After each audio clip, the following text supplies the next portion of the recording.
Bonjour à vous les investisseurs, j'espère que vous allez bien. Aujourd'hui on se retrouve dans une vidéo exceptionnelle avec Gilles Grimm, un célèbre et talentueux investisseur parisien. Aujourd'hui Gilles Grimm va nous expliquer son parcours, de où il a commencé. Il va nous expliquer ses secrets pour investir, aussi des échecs qu'il a pu connaître dans sa vie d'investisseur et nous viendrons sur une conclusion. Bonjour Gilles Grimm, comment allez-vous? Ça va très bien, merci. Parfait. Aujourd'hui, je suis honoré de faire donc cette interview avec toi, donc qui est connue par les plus grands investisseurs donc dans toute la France par rapport à ton parcours et ce que tu as pu acquérir au fur et à mesure des années. Gilles, est-ce que tu peux expliquer un petit peu ton histoire, comment tu as commencé l'immobilier, comment tu as découvert l'immobilier? Alors, la découverte de l'immobilier a été faite parce qu'il y avait un impératif. D'accord. Il fallait que je me loge. Comme j'étais sapeur-pompier, j'étais logé en caserne. Je n'avais pas du tout le souci du logement. Et quand j'ai voulu prendre ma retraite, ma demi-retraite, à l'âge de 33 ans, je n'avais rien. Il fallait donc que je me trouve un appartement. Et là, je me suis lancé, je me suis dit, je vais aller voir une banque. Et j'ai vu qu'il était possible d'emprunter.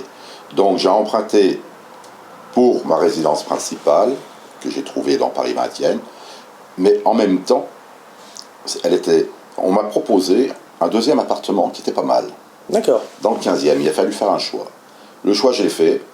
J'ai décidé de voir s'il était possible de louer ce deuxième appartement parce qu'on me prêtait l'intégralité de l'argent. C'est ce que j'ai fait. On pouvait le couper en deux. J'en ai fait 2 studios et je me suis aperçu immédiatement que le rapport donc, locatif était supérieur donc, au remboursement bancaire, mais Parfait. Largement supérieur de l'ordre de 40%, ce qui me payait, moi, ma résidence principale. Du coup, je me retrouvais avec 3 appartements gratuits. Super. Donc, moi qui n'étais pas du tout osé, moi qui n'osais rien, je me suis dit quand même, là, c'est peut-être une solution pour me sortir de cette retraite que je vais avoir, qui était de l'ordre de 650 € par mois. Donc, on ne peut pas vivre avec ça. C'est très compliqué. Il fallait que je trouve un autre métier. Donc, j'ai trouvé un autre métier, et histoire de fou qui est arrivée. J'avais pas mal de diplômes, en fait, au sein de l'armée, et je proposais mon CV, personne ne me prenait. Donc j'ai faussé le CV, j'ai dit que j'étais juste caporal, remisard, c'est-à-dire qui s'occupait des véhicules. D'accord. Voilà, et je voulais être gardien de parking, pas le gardien tout simplement. Et il se trouve que j'ai été pris à la Grande Arche de la Défense comme gardien, et 6 mois plus tard, on demandait un directeur. J'ai demandé un entretien avec donc les responsables de la Caisse des dépôts et consignations.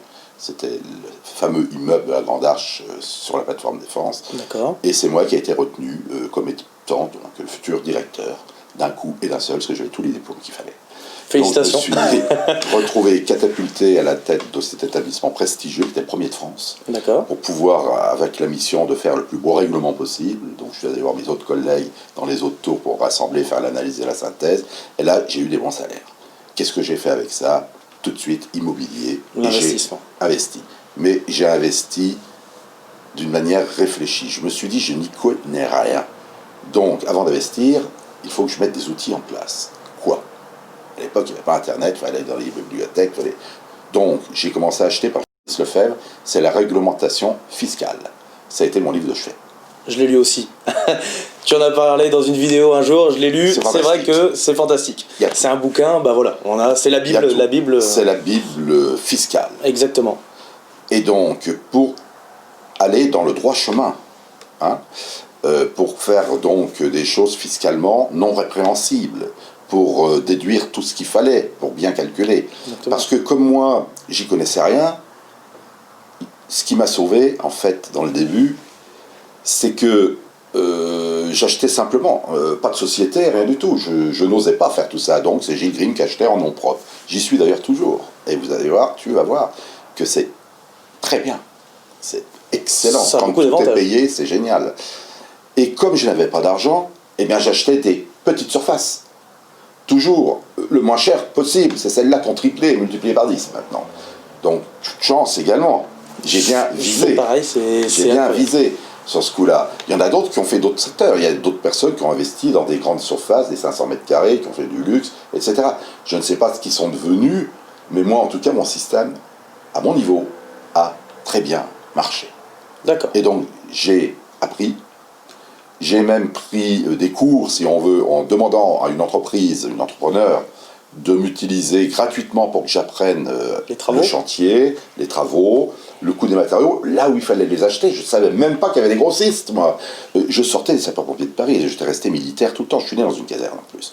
Donc jusqu'à l'âge de 33 ans, je ne suis pas allé dehors, à part pour faire la fête. Je ne me suis pas impliqué dans le système économique. J'étais fonctionnaire, j'allais droit devant, puis voilà. Comme beaucoup de fonctionnaires, c'est pour ça qu'il faut s'en remettre en question. Je le dis souvent maintenant que j'ai cette expérience, quoi qu'on fasse dans la vie, il faut se remettre en question le matin. Qu'est-ce que j'ai fait hier? Qu'est-ce qui était bien? Qu'est-ce qui était positif? Qu'est-ce qui n'était pas bien? Qu'est-ce qu'il faut changer? Vers où il faut que j'aille? Si j'avais eu cet état d'esprit-là, j'aurais peut-être été plus dynamique avant. Mais je n'ai pas perdu mon temps, parce que j'ai réussi, en finale. C'est une mentalité que doit avoir chaque investisseur, le fait de se remettre tout le temps en question? Je vais te dire une chose. La réponse, elle est là.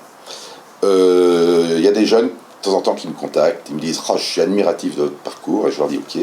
Moi voilà. Combien as-tu d'appartements? Ils me disent ah oh, j'en ai déjà deux.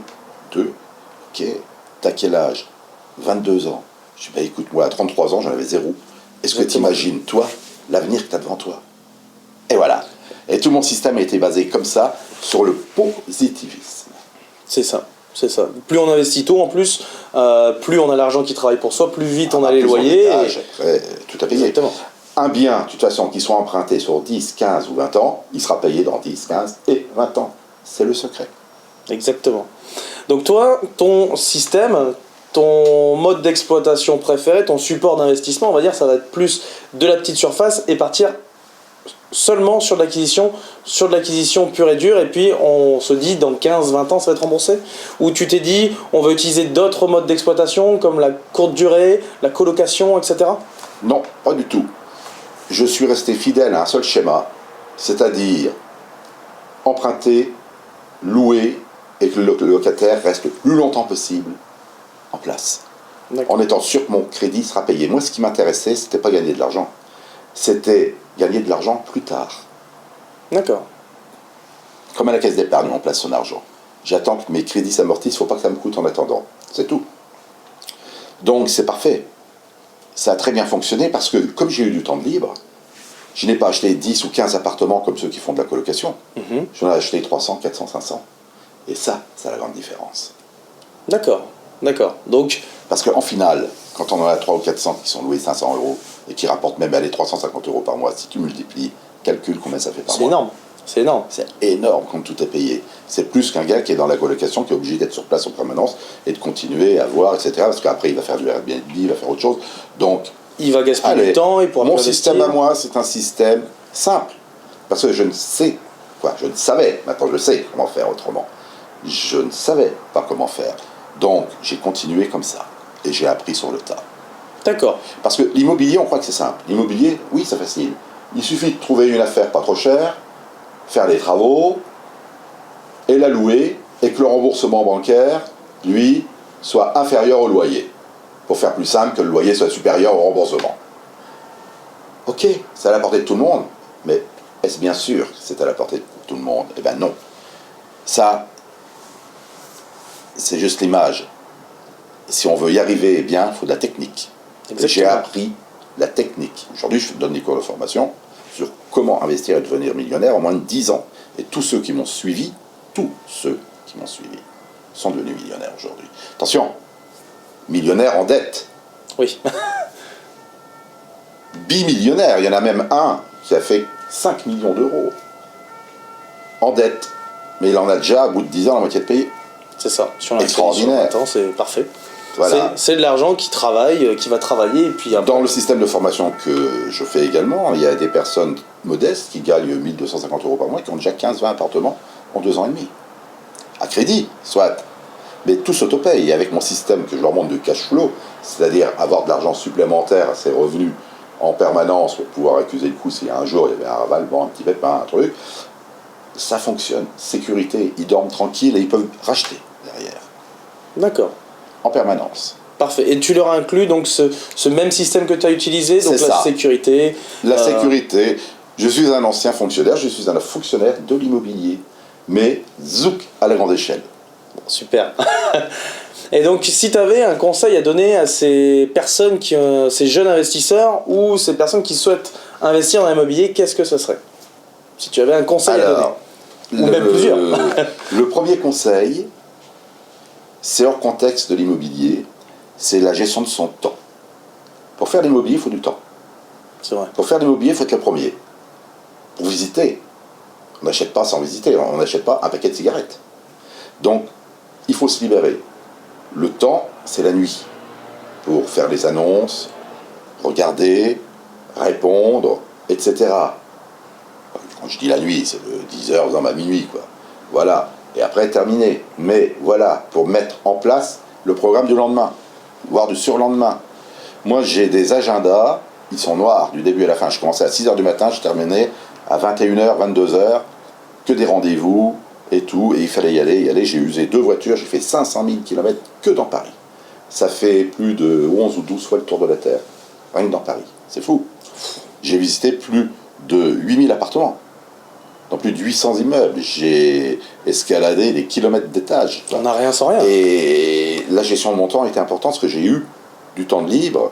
Donc le matin de bonne heure, le soir après le boulot à partir de 18h jusqu'à 20h, après l'administratif, voilà. La gestion de son temps. Ensuite, la deuxième chose, c'est qu'il faut être plus malin que les autres pour avoir la bonne affaire, quelque part. Ou pas spécialement la bonne affaire, mais l'affaire qui tient la route, tout simplement. Et ça, il y a beaucoup de gens qui cherchent aujourd'hui, surtout avec les réseaux Internet, beaucoup plus compliqué qu'à mon époque où c'était que des journaux. Et c'était pas tout le monde qui investissait. Mais maintenant, on va dire que l'investissement immobilier s'est démocratisé. C'est pour ça qu'il faut absolument avoir une bonne formation de base pour pouvoir réussir à être meilleur que les autres. Par exemple, le conseil, on pourrait en parler des heures, donc je vais faire vite. Un dossier bancaire, c'est quand même la base. C'est obligatoire. Le dossier, il va être accepté ou refusé. S'il est accepté, c'est qu'il est bien présenté. D'ailleurs, on peut faire l'expérience. Le même dossier présenté différemment dans la même banque sera refusé et l'un accepté. Pourquoi?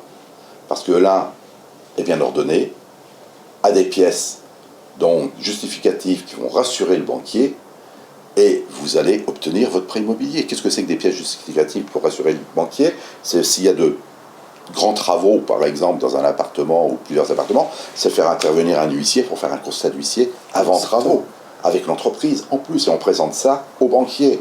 Tac, c'est de demander l'assurance d'immeuble si on a un appartement dans un immeuble, comme quoi le relevé de sinistre, il n'y a pas eu de sinistre avant dans l'immeuble, donc c'est un immeuble qui est sain, et on présente ça au banquier. Personne ne le fait. Des Personne photos, n'y pense. Des photos. Personne, mais ça, des Personne pièces ne le fait. justificatives.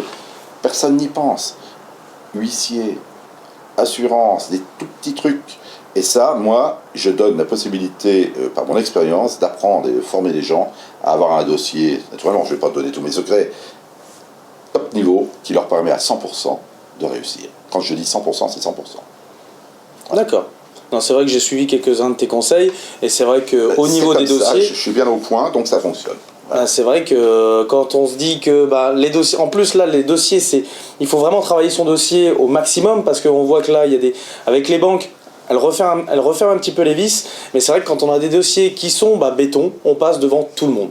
Donc le dossier béton, c'est vraiment obligatoire pour aller chercher ce financement. C'est ça. Et donc un petit conseil en plus, pourquoi acheter un appartement, présenter un seul dossier quand on peut en acheter 3 en même temps? C'est le même dossier, c'est la même signature, c'est le même truc, quoi. Par contre, c'est pas le même argent en final. Hein. C'est vrai. Et ça, quand on en a conscience, c'est sympa, quoi. Surtout quand on tombe dessus. Donc, pour tomber dessus, qu'est-ce qu'il faut faire? Il faut le chercher. Exactement. Par des modes différents. Là, ça va être les notaires, par exemple. Ça va être, pourquoi pas, les huissiers de justice, également. Les entreprises qui font des travaux, qui sont au courant, eux, de chantier, ou qui ont eu des demandes de chantier pour vendre, par exemple, ils sont au courant. Des choses différentes. Des petits papiers à mettre dans certaines boîtes aux lettres, etc. Du publipostage par la poste, carrément. Et pourquoi pas? Il y a plein de petites choses comme ça à mettre au point pour trouver le bien. Ensuite, des travaux, pareil, pour trouver une entreprise qui tient à la route, il y a plein de systèmes quand même à mettre en place, à vérifier. Contacter les assurances, par exemple. Et les prix aussi, l'assurance, mais pas que les décennales, les responsabilités civiles également, personne n'y pense. C'est ça. Et voilà, alors plein de petits trucs comme ça. Alors il faut savoir que tout ce que j'ai appris, naturellement, j'ai chuté avant. Je l'ai appris parce que je me suis trompé. Et oui, si aujourd'hui je fais intervenir des huissiers, c'est parce qu'un jour je n'ai pas fait intervenir et qu'il m'est arrivé un problème. Eh bien voilà, terminé le problème. Il n'y a pas de problème maintenant, il n'y a que des solutions pour moi. Donc, je m'adapte. D'accord. Donc c'est vraiment tout ce que tu as pu entreprendre dans l'immobilier, tu as fait des erreurs et ces erreurs-là, donc tu t'es remis en question et tu t'es dit comment je vais faire en sorte de plus les faire. Elles ont été complètement bénéfiques parce que j'ai appris de mes erreurs et je m'en suis nourri. D'accord. Et si aujourd'hui tu devais nous citer par exemple une erreur qui a été commise ou quelque chose qui t'a fait reculer au niveau de ton patrimoine immobilier, de tes investissements, qu'est-ce que ça serait exactement?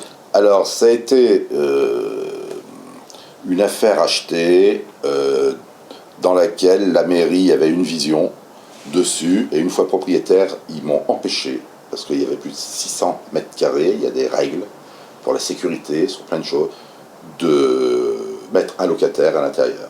J'ai eu restauration, club de sport, ils ont dit non à chaque fois et ils ont demandé des audits incroyables et le locataire donc est parti. Alors ça n'a même pas signé, quoi. On a eu des rendez-vous qui ne sont pas faits plusieurs fois, 7 fois. Donc là, il a fallu vendre en catastrophe et c'est la mairie qui a récupéré par derrière les terrains. On le sait. Donc ça veut dire que il ne faut jamais traiter avec l'administration. C'est dangereux. Numéro 1. Le deuxième échec, ça a été le chant des sirènes pour défiscaliser un immeuble que j'ai acheté en province, qu'il ne fallait pas acheter à cet endroit-là. D'accord. Alors naturellement, j'ai gagné des subventions d'ANA quand même assez importantes, il y avait près de 200 000 euros. Et tous les travaux également déductibles de mes revenus fonciers, génial.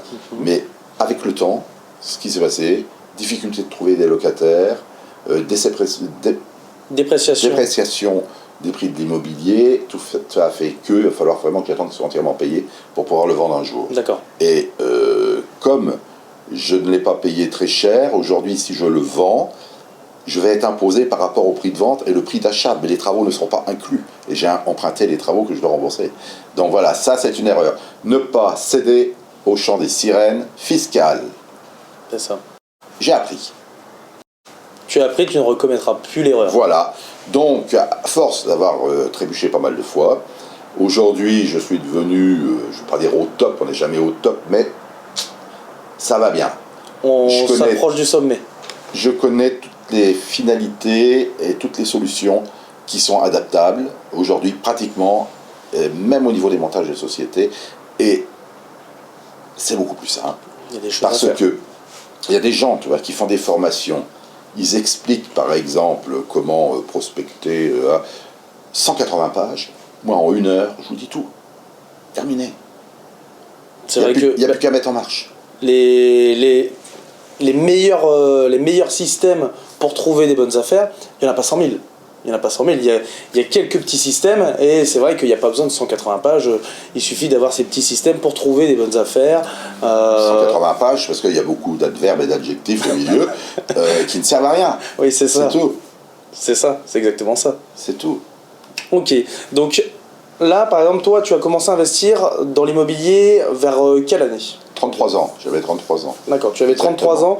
Ok, là, l'immobilier, c'est un petit peu changé, on en a un petit peu parlé par rapport au site internet. Avant, il n'y avait pas ça, ce moyen de prospection quand tu as commencé.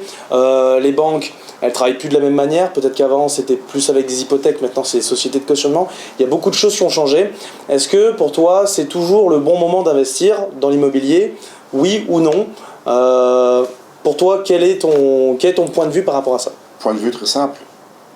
Depuis des années, depuis tout le temps d'ailleurs, j'entends des amis à moi, même ma famille, des gens qui me disent « Non, moi, je n'investis pas maintenant, j'attends un peu que ça baisse. » Eh bien, au bout de 25 ans, ils attendent tout le temps que ça baisse. Ils attendent encore?